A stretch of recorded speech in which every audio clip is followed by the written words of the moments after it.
I stayed in a cabin deep in the woods. It was supposed to be a peaceful escape from everything technology, work, noise, people. I needed time to reset, to unplug from the city and just exist.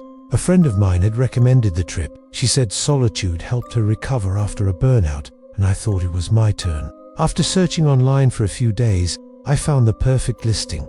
A small, off-grid wooden cabin about 2 hours outside town. The description said it had no cell reception, no internet, and was surrounded by nothing but trees for miles. The pictures showed a simple but cozy structure nestled between tall pines, with a small porch, a fireplace, and a single bedroom. It looked like the kind of place you'd go to write a novel or find yourself.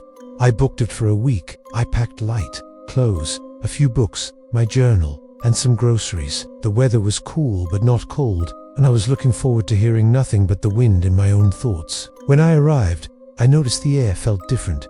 It was early autumn, but the temperature was oddly cold, as if the sun hadn't touched that patch of forest in years. The trees surrounding the cabin seemed frozen in place, unmoving, their branches hanging in a strange stillness. Even the birds were silent.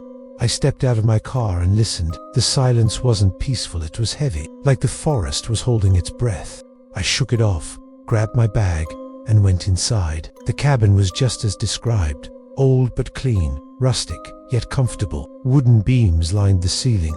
The windows were thick and a bit cloudy, and a small fireplace sat in the center of the main room. A battery-powered radio sat on a shelf beside some candles and lanterns. There was a small kitchen area and a bedroom tucked in the back. I settled in quickly, lit a fire, and spent the evening reading by lantern light. I didn't even notice how quickly the night fell. It was as if someone had dropped a curtain outside. The darkness was instant, complete, almost unnatural. That first night, I fell asleep but sometime after midnight, I was woken by a sound. A tap-in, soft, slow, repetitive, tap, tap. It was coming from the window next to the bed. My heart started pounding. I stayed still, trying to convince myself it was just a branch moving in the wind. But there had been no wind all day. The trees had stood like statues. I slowly sat up and pulled back the curtain. Nothing, just the dark outline of trees. I opened the window, shivering as cold air spilled in. I listened. Silence. No movement. I shut the window again, double-checked the latch, and went back to bed. The second night was worse. I couldn't sleep. I kept feeling like I was being watched. I left the lantern burning longer, hoping the light would calm me down. But every shadow it cast seemed to twitch, to stretch unnaturally across the floor. Around 2 in the morning, I heard it, breathing. Slow, heavy, deliberate. It was coming from outside the front door. Not the wind. Not an animal. The breaths were too slow, too human. I froze in place. I didn't move for several minutes. My mind raced. Should I call for help? But there was no reception. I didn't even bring a satellite phone. That was the whole point of this trip. When I finally mustered the courage to open the front door, nothing was there. But the porch creaked under my feet as if someone had just been standing there a moment before. I stared into the woods, into the deep, silent black. My skin crawled. I should have left then.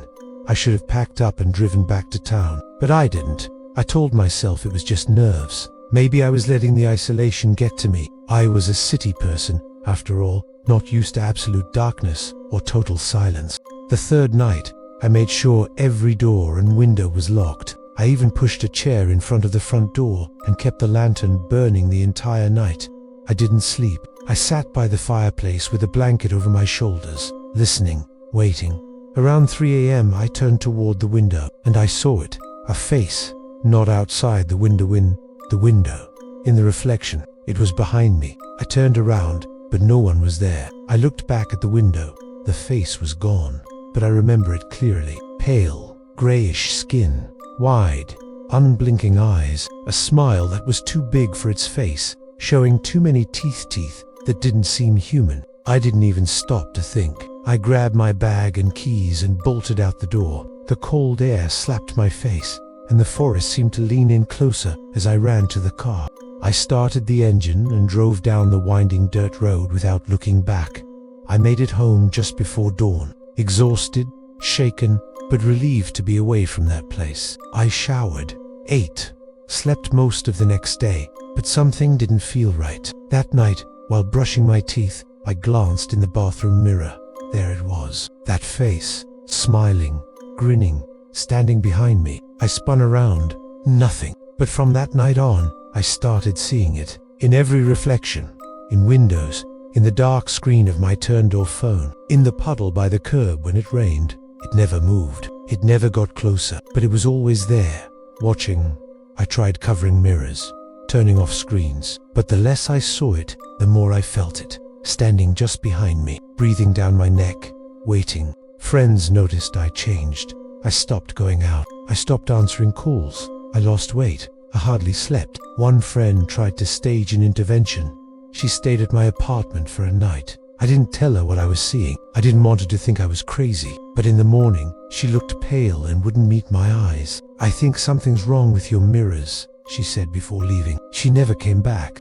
I even tried going back to the cabin to leave it there, to return whatever had attached itself to me. But when I drove out, the road was gone. I retraced the directions, but the forest looked different, and the path didn't exist anymore, as if it had never been there at all. Now I see it every night. I feel it closer.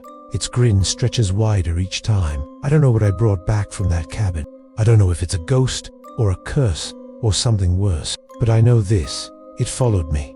It's still with me, and it doesn't plan to leave.